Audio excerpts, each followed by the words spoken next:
Hello, everybody, and welcome. Happy Friday, guys. We're going to be going into our 4th of July weekend after this show today. Taylor and I are here in studio. Well, hello. Happy Friday. Hi, guys. While we're here doing the show today, actually, everybody at PragerU, all of our staff members here in the LA office are right over on the other end of this wall having a massive party, playing cornhole, drinking root beer, and eating barbecue. So... And we're hanging out with you, which is way better. Yeah, this is what we do for you guys. But I have my patriotic background, and Amala Yes. doesn't because she hates America. Well, I'm wearing blue. The chair is white. The only thing I'm missing is something red, so we're going to have to deal with that today. Oh, look at that. Boom. An American flag. God bless America. I'm going to set that right here for the remainder of the show. Wow. Let's continue. Today, as we do on most Fridays, is going to be a week in review where we go through some of the interesting stories, news stuff that we've been listening to this week. Of course, you guys haven't been able to run away from the Roe v. Wade discussions, which we thought was going to be the case, so we're going to talk a little bit about that. Some of the hate being thrown towards one Mr. Clarence Thomas, because he happens to be a black man who goes against the grain of what he is supposed to believe. And the left doesn't like that. We're going to be talking about Elmo telling your children to get vaccinated, and what are the implications of that? Jordan Peterson being suspended off of Twitter, a Toronto police report that labels a man as a woman, and CNN talking about the liberal world order when it comes to you having expensive gas at the gas pump. So let's start off with one Mr. Elmo. It's no longer Tickle Me Elmo, it's Vaccinate Me Elmo. And Sesame Street has come out with a little segment where Elmo talks about getting vaccinated and vaccine hesitancy, and we're going to watch and react to that. It's really interesting because when I was a child, of course, I watched things like Sesame Street, Mr. Rogers, Cartoon Network, Disney Channel, all that fun stuff, and I was very unaware of there being propaganda when I was a child. And I don't imagine there was much whatsoever. And now to grow up in an age where we're watching kids programming and kids entertainment and seeing just what is blatant indoctrination and propaganda should be really, really concerning. Something that we should all have keep an eye out for and mark as a red flag, especially if you're parents. I can't imagine you'd be worried about this if you weren't a parent. But I am, and I'm not a parent, watching this and seeing how much political messaging and outright propaganda is in children's programming is really concerning, because they're trying to get the youngest and most vulnerable of our population to submit themselves to this sort of ideology. So let's watch this Sesame Street clip and see what we have to say about it. Here we go. Now Daddy has super duper bandages just like Elmo. You were super duper today, getting your COVID vaccine, Elmo. Yeah, there was a little pinch, but it was okay. Elmo was really glad to have Daddy and Baby David there with him. Baby David, where are you? I had a lot of questions about Elmo getting the COVID vaccine. Was it safe? Was it the right decision? I talked to our pediatrician so I could make the right choice. I learned that Elmo getting vaccinated is the best way to keep himself, our friends, neighbors, and everyone else. Where did you learn that? Who told you that? Probably the CDC, who has, even without very much evidence, just pushed forward this narrative that children ages as young as like 5 years old need to be vaccinated with the COVID vaccine. I believe they even have some guidance for under 5 years old, which blows my mind.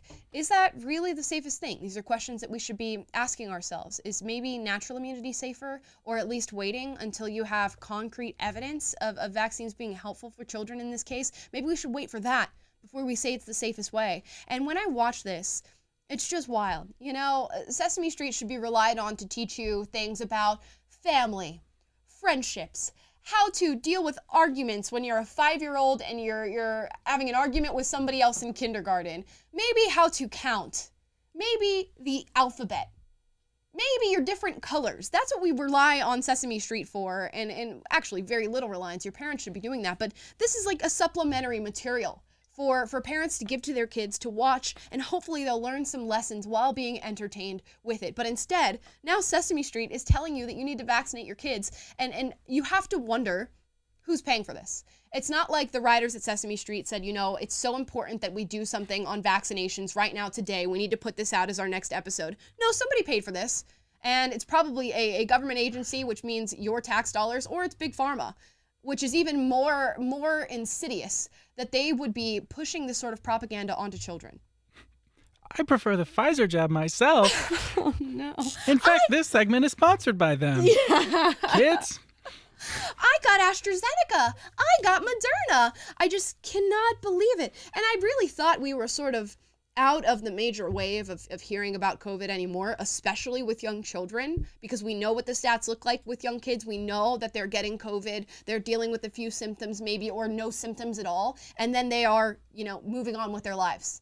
They're not dying from this disease by and large, and we know it's not affecting them in the way that it would affect somebody who is a grown adult or a senior with several comorbidities. That's one of the worst populations you can be in when it comes to COVID, not a young child sitting in front of the TV watching Sesame Street. So why is this the case? And I go out on a limb here and say maybe it's money. Maybe there's a whole nother market for vaccinations and Big Pharma funds if they get children to do this. Even though you can hear in the news, you can read the stats on this, you can read the studies and see that children are surviving COVID-19. They're getting it, maybe getting sick, maybe not, and then they're moving on. So Big Pharma, and I bet all these executives are sitting down just, rubbing their hands together going, oh, what if we push it to kids? Not only just one singular shot, but let's make them plural. Let's do boosters and boosters and boosters, and we'll push this out. And there's a doctor by the name of Marty Makary, and I've interviewed him before here at PragerU, who's spoken out against this, in the fact that we have people who do not have your best interests at heart pushing this forward simply for the sake of money. They just want your money. Yeah, and they're preying upon fears of parents and parents' concern for their children. And, all of the mainstream, what do we call it, the elite establishment channels that they control, they're pumping out the same information. And, I'm surprised Elmo's not sitting there saying, if your mom's an anti-vaxxer, make sure you report her to the Disinformation Governance Bureau, kids. Because that's about where we are. Really?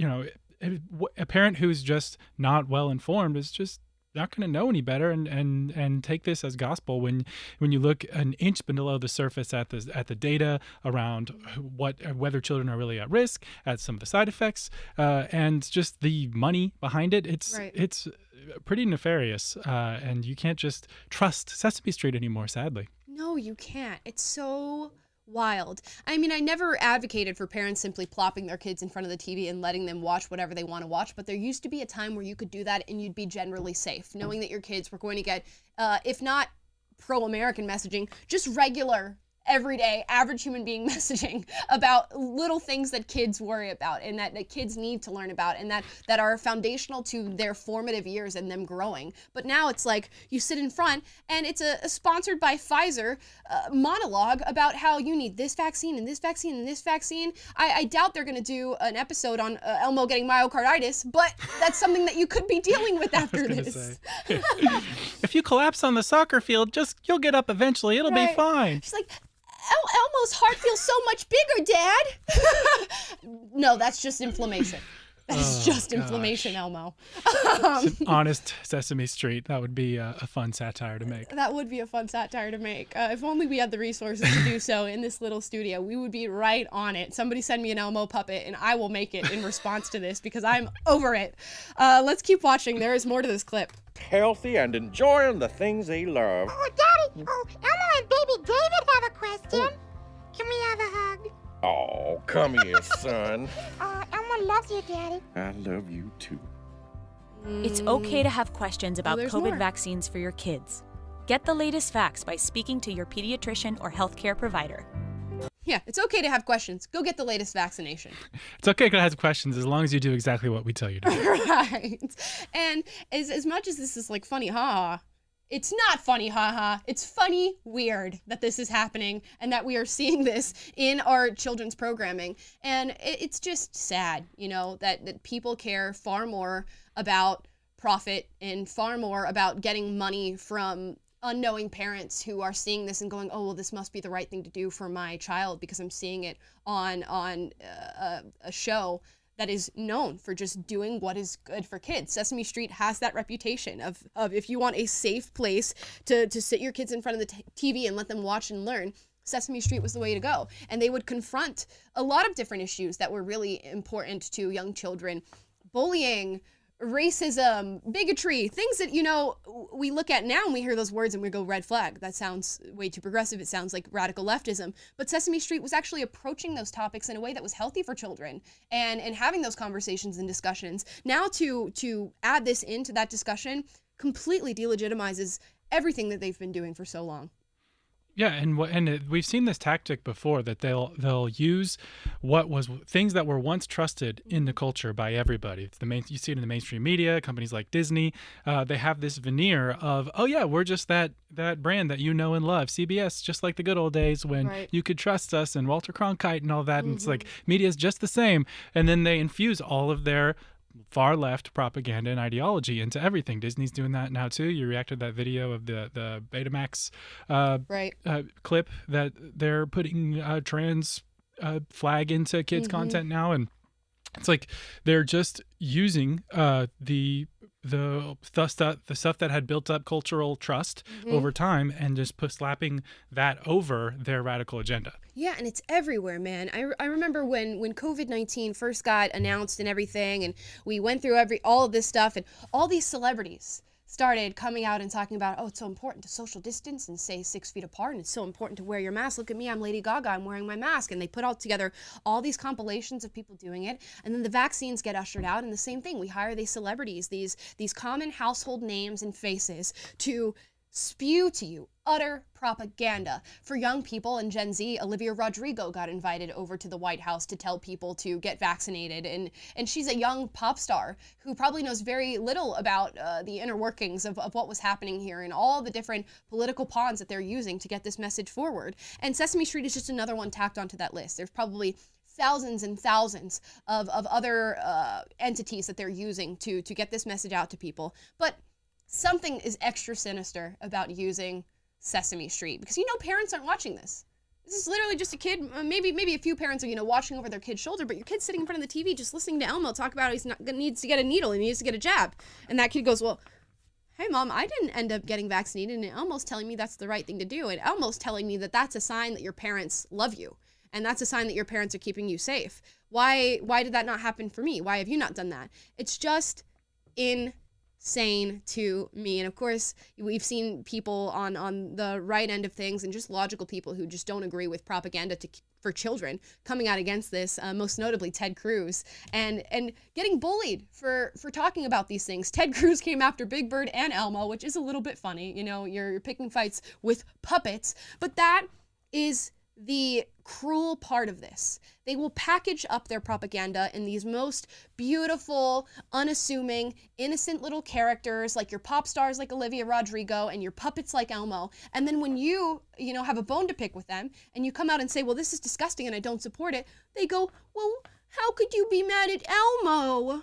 It's Elmo. How crazy you are to be a grown man talking about a puppet getting vaccinated. That's insane. And they make you look crazy, when it's not crazy at all to go, hey, I would love if my kid had television programming that did not indoctrinate them. And it's a perfect sort of segue and plug for what we do here at PragerU. We have PragerU Kids, because all these parents were coming to us and saying, you know, I try to let my kid watch a little bit of television every now and then, and this is what I'm getting. Messaging about how men can have periods and how they should be vaccinated, and how it's totally okay to be confused about your gender, and how black people are oppressed and white people are constantly committing acts of microaggression against them. This is what your kids are seeing from Sesame Street, from Disney, from Netflix now, which we might get to and talk about. What are you supposed to do? You have to have a place to turn. Or you just have to completely remove all of these things from your kid's life, which is really hard in the modern day and age. So we launched and started making kids content. I believe Daily Wire is going to follow suit and do the same, because that's what parents need right now. So if you are struggling with this as a parent and you need safe content for your children, go ahead and check out PragerU Kids if you'd like to. And I'm sure you can find something there that is much better than Elmo and Elmo's dad telling you to get vaccinated. Now, moving on, we're going to touch on SCOTUS, the Supreme Court, and things that people are getting very upset about. And it seems like the Supreme Court justice that is taking on most of the heat when it comes to the recent decisions put out by the Supreme Court is Justice Clarence Thomas. You know him as being the second black justice to ever sit on the Supreme Court. He's a current sitting judge, of course, and he does represent the conservative end of the spectrum when it comes to thought here. He's actually probably one of the strongest, if not the strongest, conservative Supreme Court justice to really sit there. He marks himself as a constitutionalist and abides by the Constitution, and has come out in the wake of Roe versus Wade and said some things about coming after, what were all of them? Gay marriage was one of them. There were some other landmark decisions that he was looking at. But the gay I know, it escapes me the second, sorry. It's fine. There's plenty of stuff to talk about. So the gay marriage one really, perked some ears up, and people were very upset. And, I can understand where people would look at this and go, well, first they came for Roe versus Wade, and that's overturned. Now they're going to come for gay marriage. Now they're going to come for this. Now they're going to come for that. And people can be upset about that, and they can vocalize their opinion on that. Sure. Fine. But the attacks that have been put out against Clarence Thomas are very extreme, and they seemingly have to do with nothing else other than his skin color. Here's one from Rex Chapman, former NBA. He tweeted out this video of Justice Thomas attending a graduation event at Christendom College, where the students are there to be honored. And he was there alongside Antonin Scalia, who was a previous Supreme Court justice, his son, in 2018. Now, here's the video, and I don't know if you recognize anything special about this video. All I see is Clarence Thomas standing amongst fellow students, not fellow students, but students who are graduating. And I guess Rex, since this is all he sees when he looks at videos, noticed skin color, and that was what he had to say. Not another person of color in the picture. Wow, how crazy, how bigoted that maybe we don't care about diversity of skin color when we're looking at a room. And Justice Thomas is there and is a person of color. Is he invalidated for being the only person of color in the room there? But Rex couldn't leave it at that. He had to go on. He said, such a champion, LOL. I think the thing is most funny about this is that these white kids and their parents view this as their entry into Black America. What? What are you even saying? And it just sounds so utterly racist to have such a strong judgment of a man simply because you disagree with his views and he's black. That is his major qualm here. You can tell in what he's saying. If you scroll down even further, he goes on, Clarence Thomas wouldn't last 20 to 30 seconds in an NBA locker room. Oh, that's interesting. I didn't know that was a prerequisite to sitting on the Supreme Court, and I don't care. And what does the NBA have to do with Clarence Thomas? Is it maybe because Clarence Thomas is black that you said that? Maybe. I'm just going to put it out there. Let's move on. He also said, why have you never seen Clarence Thomas at an NBA game? As in, ever. Bill Clinton used to come to our games in Landover with the Bullets. Clarence Thomas, never.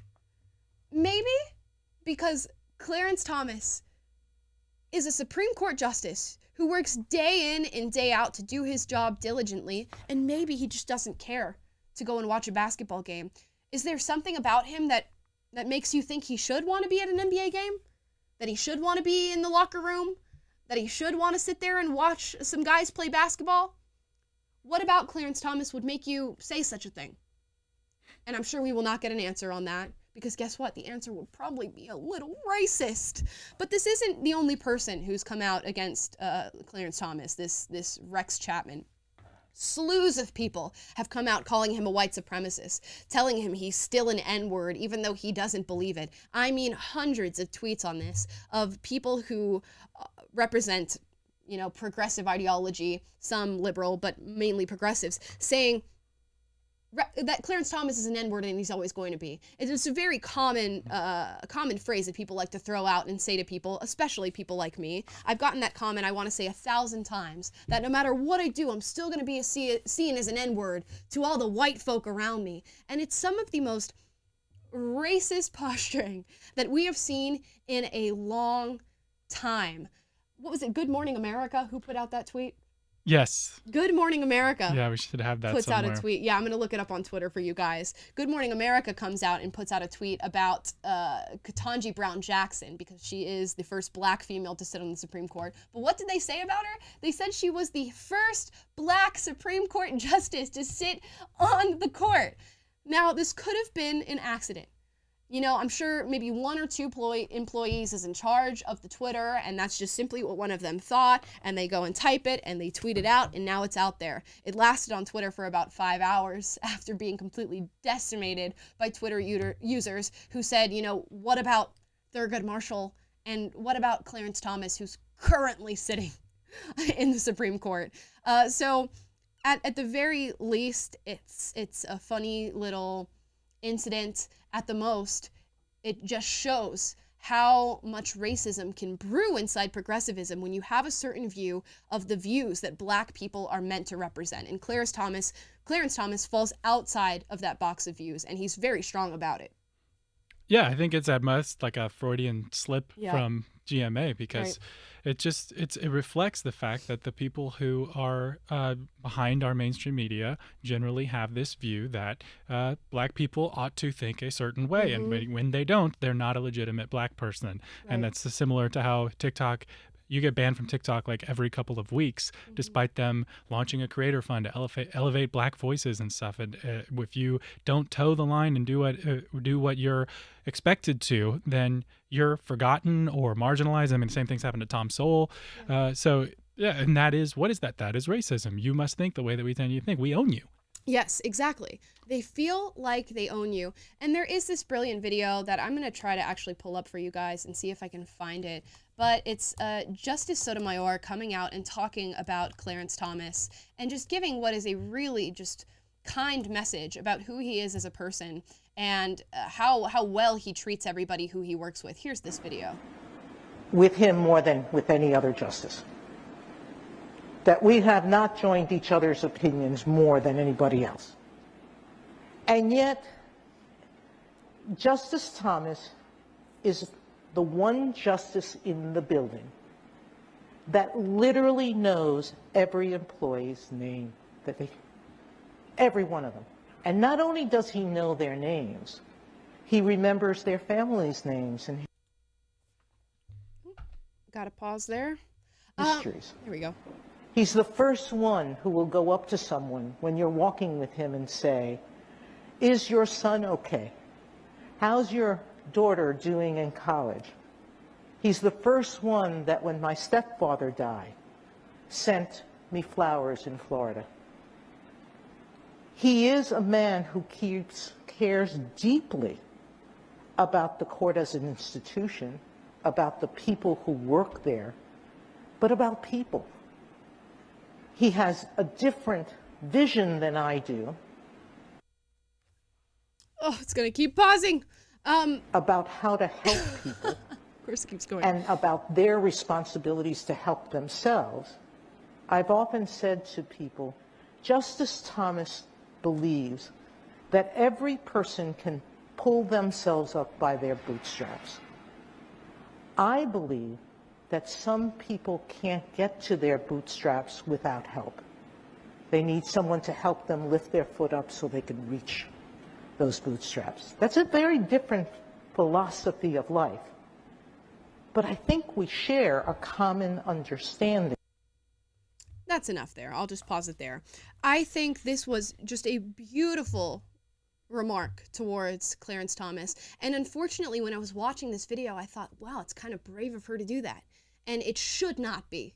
It should not be a brave thing to stand in front of people who might disagree with what you're saying or disagree with the way you're characterizing somebody and say what you truly think about them. And what does that say about the state we are in as a nation right now? That if somebody disagrees with you politically, you're meant to just push them away, you're meant to exclude them, and you're meant to say that they're a horrible person with no moral value because they disagree with you on a political issue. It's insane. So for her to stand up and go, whoa, wait a second. I know we disagreed. You know, I was a dissenting opinion on this particular Roe versus Wade overturn. But Clarence Thomas is a great guy. I mean, he knows everybody's name. He takes care of the people who work for him. He was there for me when I lost a loved one. It's just constantly gracious. He takes his work very seriously. That is an amazing thing to do when you have other people like Hillary Clinton who went on the news and said, in my time working for Clarence Thomas, he was the most angry man. He was full of grievances and we just couldn't get along. He's a horrible person. When you know that's a mischaracterization, clearly from hearing from the people who work directly with him and have a long-standing relationship with him, you can be a person and a good person, even when you disagree with other people on their political views. Is that such a crazy thing to say? The people who disagree with you can be very good people. There are people out in the streets protesting right now in California about this Roe versus Wade being overturned. And guess what? I bet they're good friends.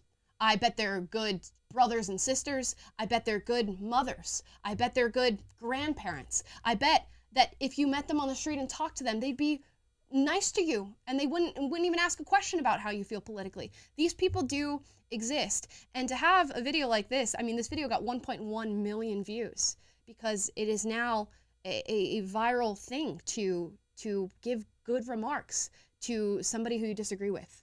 Yeah, it's definitely bucks the norm right now, because the norm in our modern generation has become, like you talked about, this very highly polarized, if I disagree with you, then there's no possible way that you could actually be a good person. And it's not about our disagreements over different ideas and different approaches that we can discuss intelligently and articulate our thoughts like we try to do yesterday with people on the street, which you guys will see soon. Yes. But it's just about who can win in the naked struggle for power, and it is very encouraging to see that Sotomayor has that perspective, and we've seen it elsewhere. Like when RBG passed away, I think that some of the conservative justices spoke highly of her as a friend, and when Donald Trump found out, you remember that his reaction went viral because he was just like, "Oh, wow, you're the first person to tell me that. I didn't know. Yeah, that's a shame." Yep. And it was very like human and sincere. He had nothing to gain by performing in that way. So I think there's something to do with like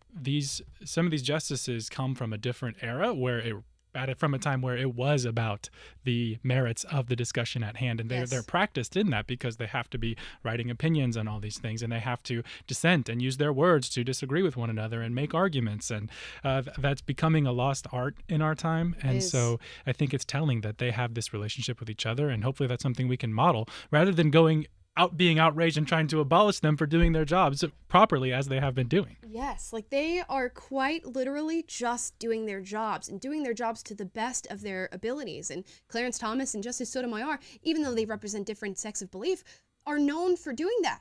And doing their jobs really, really well. And we're going to constantly have these qualms where we go back and forth with people and we argue. But guess what? At the end of the day, they take their robes off and then they go about their business. Or they go out to dinner together. Or they go and get drinks. Or they hang with each other's families. That's the way that we should be living right now. And for the people who are extremely pro Roe versus Wade and saw it get overturned and were outraged and horrified at this happening, sometimes you don't win in life. And I know that seems like an oversimplification of maybe what just happened and what you just saw, but that is really what it is. There's going to be plenty of issues that are going to pop into the news and we're going to look at it and go, oh my gosh, that goes against everything I believe, and I can't believe that's something happening right now. In fact, we do it every day on this show. And we talk about, like, I cannot believe this is happening right now. But that is life, you know? We all have our own separate beliefs, our ideologies, our philosophies, and sometimes life does not go that way. And other people will cheer for the things that you cry for. And guess what? At the end of the day, that happened and you go about the next one. And you can keep fighting and standing for what you believe in and hoping that that makes a change and that influences people. But you don't have to be so upset all the time. You don't have to call everybody evil. You don't have to be mad at Justice Sotomayor for going, yeah, Clarence Thomas is a good guy and I enjoy his company and I think he's great. And I'm guaranteed a lot of people had that reaction and said, how could she? How dare she say such a thing about a man who would want to overturn Roe versus Wade or maybe next come after gay marriage? But you have to understand that that's just the lens that he does his job through. And I might not even agree with Clarence Thomas on a lot of the things that he writes and a lot of the stronger opinions that he wants to put out moving forward. And even his own justices, his own fellow justices on the Supreme Court did not agree with his concurrent opinion with this whole Roe v. Wade case. So that happens. We disagree with each other, sometimes on minutia, sometimes on a fundamental level. But we move on and we face our days just the same because we're still going to be here. and we're still going to have to deal with it. And that is why when I think about this Roe v. Wade decision in particular and how it's going down to the states and essentially our states are going to function as different countries with wholly different laws, I'm okay with it. I'm okay with it. I am totally fine with the fact that I know California is going to become a beacon state for abortion. And that's where people are going to come in droves to get this procedure. You know what? That's what the people here have decided that's what they want to do. And they have decided in what is going to be probably a vast majority of people. And I happen to live here in California, and it's going to be something that I'm going to see happen, and I'm going to see legislated. But that is what we asked for when we got Roe versus Wade overturned. We asked for it to go to the states, and we asked for people to elect their representatives and those representatives to decide what happens here. So when that happens, and it will, it's just going to be another day. And it might be sad, and it might be something that I don't agree with. But it's just going to be another day, and we can continue to talk about what we believe and say, I'm pro-life or I'm pro-choice, and hope that we influence people. But that'll be all that we'll do. And hopefully that is fine. There's just so much anger and hate all the time, and it's so unnecessary. But there are battles ahead and things that we have to keep talking about and things that we have to keep speaking out against. One in particular, we're going to move on to another story here. Jordan Peterson has been suspended off of Twitter. Why? Because he tweeted out this: "Remember when pride was a sin? ? And Ellen Page just had her breasts removed by a criminal physician." It's a pretty mild, lukewarm tweet, if you ask me.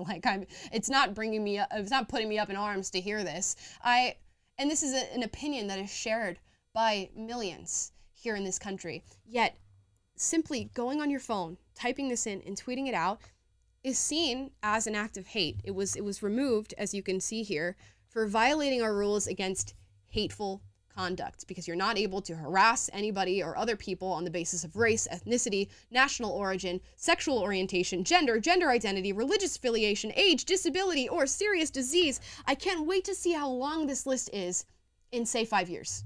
I can't imagine what they're going to add on to this list, because if you look for things to be offended by, you will find them everywhere you look. So the Twitter terms of service is going to get so long if we don't have Elon Musk come in and do something about this. Yeah, and they are also, not only is the list long, but they are reading into this the violation that they want to be there. If you just think about it logically for a second, he says Ellen Page had her breasts removed. Just chronologically in time, she was Ellen Page at the time she had her breasts removed. So it's factually a true statement. So they are reading a dead naming or misgendering or whatever into this tweet because they're probably watching Jordan Peterson's tweets like a hawk and waiting for something to pounce on and justify to get him off of Twitter because he has 5 million followers and he says things that they don't like. Right. And this is all just vigilantism. Let people decide what they're offended by and let them go through the motions and let them see what they want to see. You don't get to be some vigilante who just takes down whatever it is you want to take down. I understand that they're a private company and they get to do so, and we can get into the Section 230 debate about all of this, but I want to talk about whether or not that's the right thing to do, not whether or not that's something they're capable of doing. We all know it's something they're capable of doing, and they've been doing it for years now, but it's not right. And it's really, at its heart, such a condescending activity to engage in that you don't trust people to be able to read different opinions, come to their own conclusion about it, and decide whether or not they want to read more. Anybody who has 2 thumbs in a phone can look at Jordan Peterson's tweet, can read them and go, you know what? I disagree with that, and maybe I don't want to see his tweets anymore. Block, or say I'm not interested, or maybe just don't follow him. And guess what? For the rest of your livelihood, on Twitter, you will most likely never see another Jordan Peterson tweet again. How crazy is that? How novel an idea that people are able to define their own morality and make that a reality for them when they are on social media. That's totally fine. But instead they go, no, you're not capable of reading other people's thoughts and regulating your own emotions. So we are going to do that for you. We're going to censor it for you. We're going to make a clean slate and pick whatever ideology we want to see be present on the app. And then we're going to force feed you that, which is essentially what they do. You know how much power they have. You know how they can essentially influence an entire election just by what they choose to show people on social media. And to think that they're not utilizing that power and privilege every single day would be a little naive. And that's exactly what they're doing with these major people. The good news is that Jordan Peterson has a massive platform that he can go and say, hey, wait a minute, Twitter just suspended me, and let millions of people know what's going on. You have to think about all the different people who are saying lukewarm things just like this and having their entire, existence on social media being erased for it.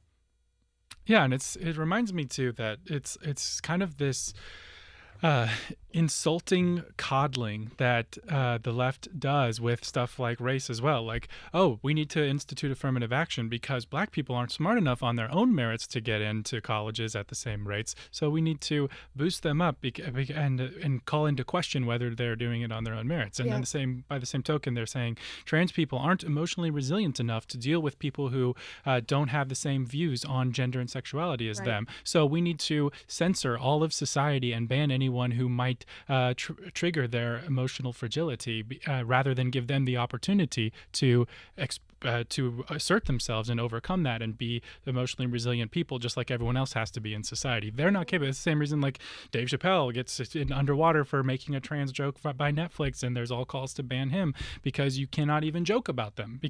But what that does is like if you have a group of friends and one friend is so too sensitive to even joke about, it's like they're not really in the in group if everyone has to put on a front. And by they're actually doing the exact opposite of helping people integrate into society by making these special exceptions and by censoring people and saying you can't say this, you can't use these words in regards to this person, trying to police everyone's language. It ends up doing the exact opposite of what they're trying to accomplish. Right, yeah. Why don't we just pad all of our rooms and put pillows on our hands so we don't scratch ourselves? It's exactly what we're doing, but with thoughts right now. It's so clear. And I was at a conference a couple weekends ago in Denver, Colorado, and somebody got up and asked this guy who's very pro-capitalism. I believe his name is Eric Daniels. He's done a book club with us about Atlas Shrugged, and he's talking about capitalism. And somebody gets up and says, I have a lot of people who, when I talk about capitalism, come to me and say people should be given basic human necessities, or what they deem to be basic human necessities: their food, their water, their shelter, medicine and healthcare if they need it. And that should just be the baseline for being born as a human in America. And he said, what's your response to this? And he immediately retorted back, without a second of thought, saying, do we want to coddle human beings like that? We know that obtaining things like food and water and shelter and healthcare can be difficult, and we understand that. And there should certainly be safety nets and safeguards for the people who truly are incapable of getting that for themselves. But do we need to make that the baseline for every human that is now born in this country? Is that not coddling? And the same can be said for policing people's thoughts, policing what people say, and policing what people hear and read. You are coddling our minds into an existence that is not real. Your life is never going to be free of offense. Your life is never going to be free of hatred. Your life is never going to be free of suffering. In fact, I think the people who suffer the most are the ones who are the most privileged and the most cushioned, because they don't know what real life is. They don't know what true human fortitude is. They don't know the extent of their own mental fortitude because they have been coddled so much by this current culture. You need to go through that. You need to suffer a little bit. I wouldn't even say being offended or experiencing hate is truly suffering, because I do think it's forming. I do think it molds your mind. I do think it molds your philosophy. It molds your brain and how you act and who you are as a person. So in a lot of ways, the people who lack that sort of offense, that sort of hatred, that sort of obstacle are the ones who are really suffering, because they're leading this coddled life that is not reality. It will never be real. So we can't move on and can't move forward like this. And I know Elon Musk is in the throes of buying this social media app, and this is not a problem simply for Twitter. It's a problem for all of these different landscapes that we access media and entertainment and other thoughts through. But we have to do something about this, and hopefully he's the one to do it.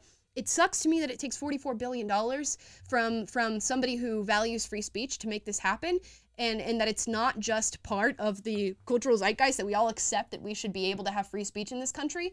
But if that's what we need to do, then Elon, please get on it. Like, get on it now. I can't deal with this anymore. Somebody as big as Jordan Peterson, with this amount of power and influence, can, with the drop of a hat, be taken off of a platform like this and have their audience snatched away from them. Similarly, we saw this with Donald Trump, who, because of some mean tweets, was being taken off of Twitter, and because of his influence and somehow inciting violence. nobody can make you do something you don't want to do, really.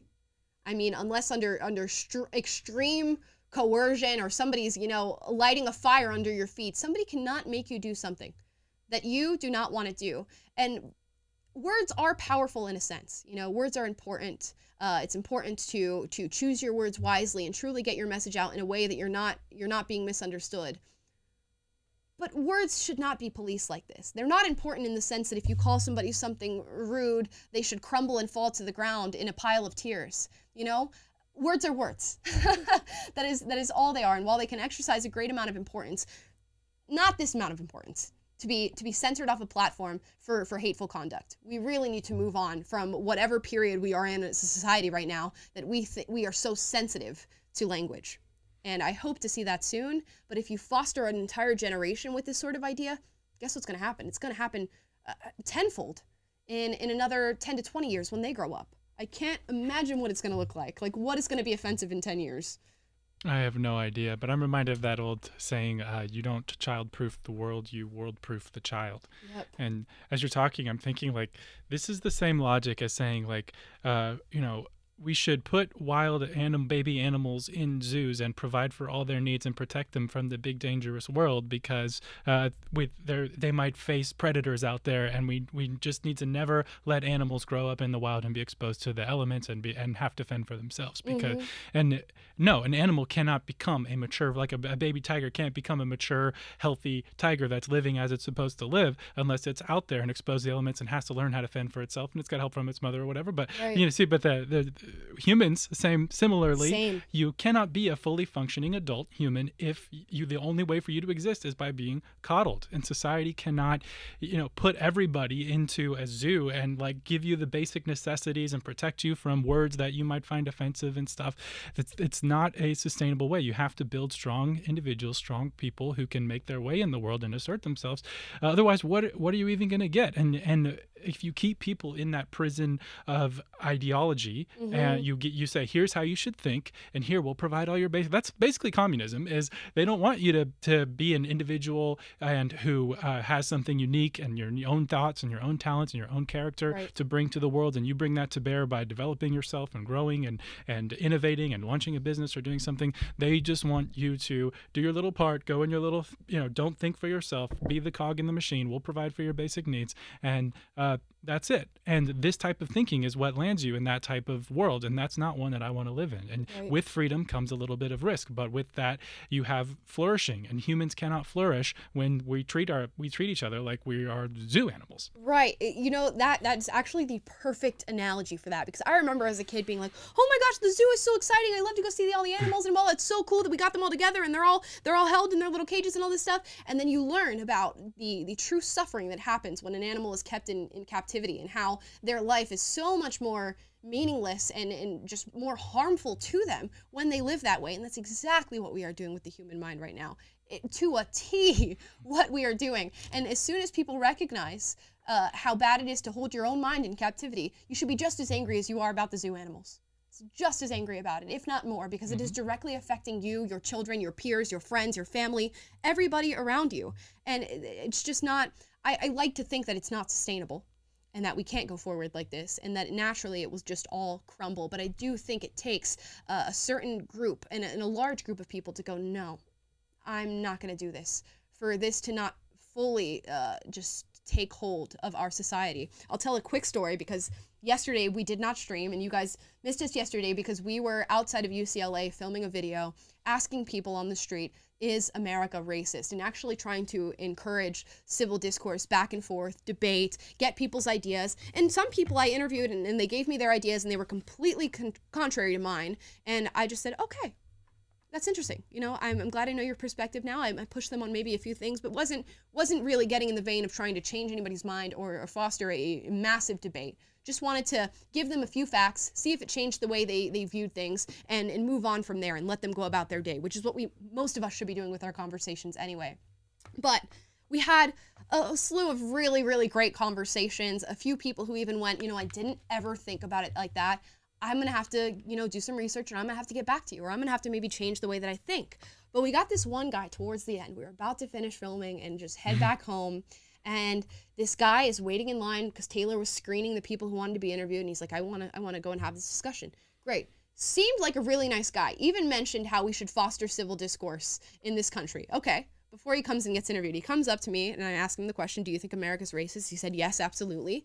And we start going back and forth about it and talking about where America's racist. I asked him the question if maybe we should focus more on class than we do on race, and that would help to raise people up out of poverty, raise up the underprivileged who can be both white and black. And he said, you know, race and class are indistinguishable at this point. They must all be coupled together. And we kept going through the conversation, and slowly, as I started to push and challenge and give stats, he got more and more defensive and his answers got shorter. At one point, he would not even give me eye contact when I was asking him the questions and just was completely shut off. And we started talking about affirmative action. And I said, you know, if you and I applied to UCLA, which is right here in the background, a couple streets down, and we have the same resume, I'm going to get in and you're probably not. He goes, you have nothing to substantiate that. And I said, well, they claim to be a university that promotes affirmative action, which would mean they value diversity of skin color more than they value other things. Well, you don't know that in that specific case. If we both applied, that you would get in and I wouldn't. And I said, okay. We went back and forth on that for like 2 minutes of him saying you couldn't possibly know that. I said, okay, let's just assume that's the policy that they've set forth and that if we put in the same resumes, I was going to get in and you wouldn't. Is that discrimination? He said, no, that's not discrimination. I said, how so? He's like, well, they're taking in other factors. That's not discrimination.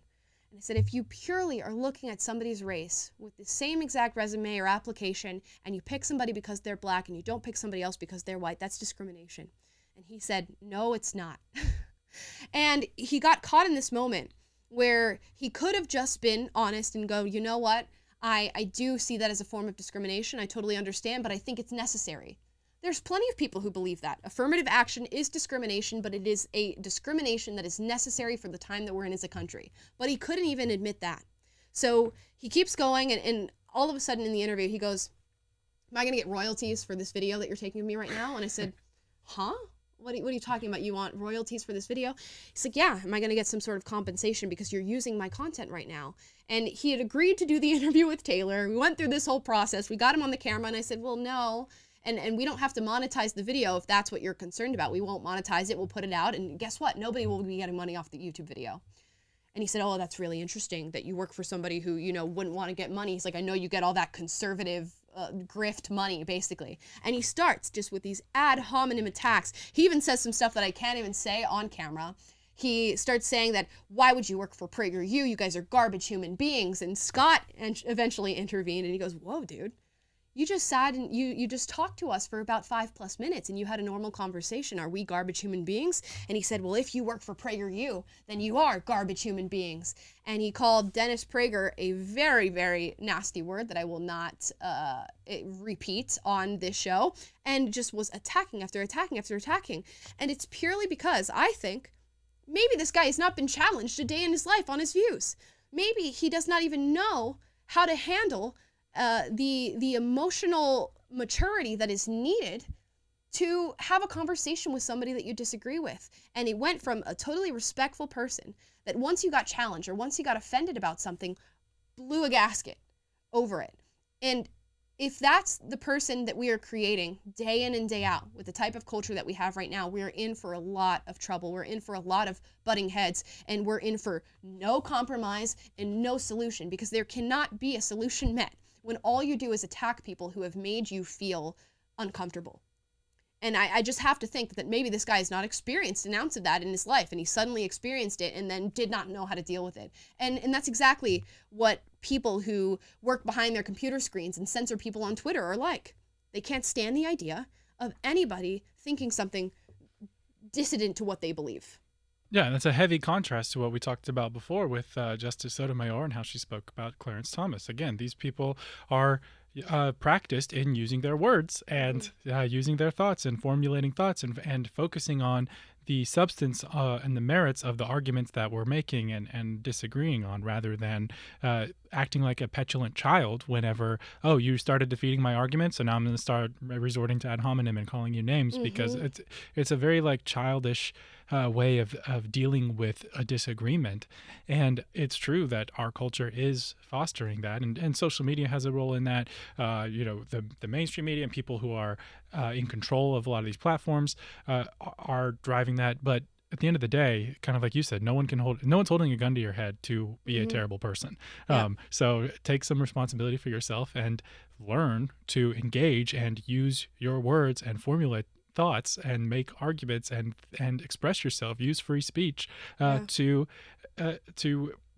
make your way in the world and to add your contribution to the world and into society. Because if you don't do that, what's the alternative? Then either you're pulling back into your own echo chamber and not really helping anything, or we're just going to end up stuck in this struggle for power, because if I can't prove you wrong, all I can do is beat you into submission. Yep. And I wonder to myself, do people go home and feel good about themselves when they do things like that? I think back in the day, I certainly had this air of, oh, I did something right, or I stood up to that person, that fascist or whatever, when I would speak to somebody, and never in that manner. I was never that extreme, but there would certainly be times where I thought that and did not say it. And you know, at the end of the day, you're harming yourself more than you're harming anybody else.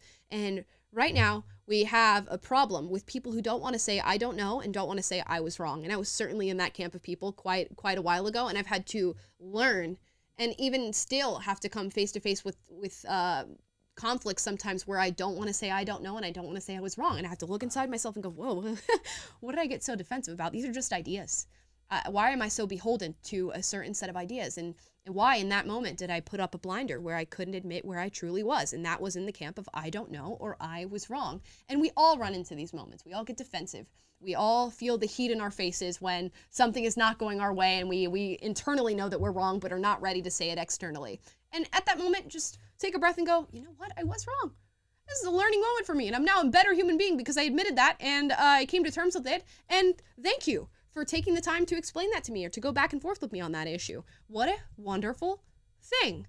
And yeah, I can't wait for you guys to see that video, because that guy's conversation was certainly not the tone setter for the entire day. We had plenty of people who had really great things to say. I even learned things from a lot of the people who came, and quite a few foreign individuals who talked about racism in America versus racism in other countries. So there's a lot to see there, and I can't wait for you guys to see it. Last thing I wanted to touch on here, because this is just a funny tweet that we came across.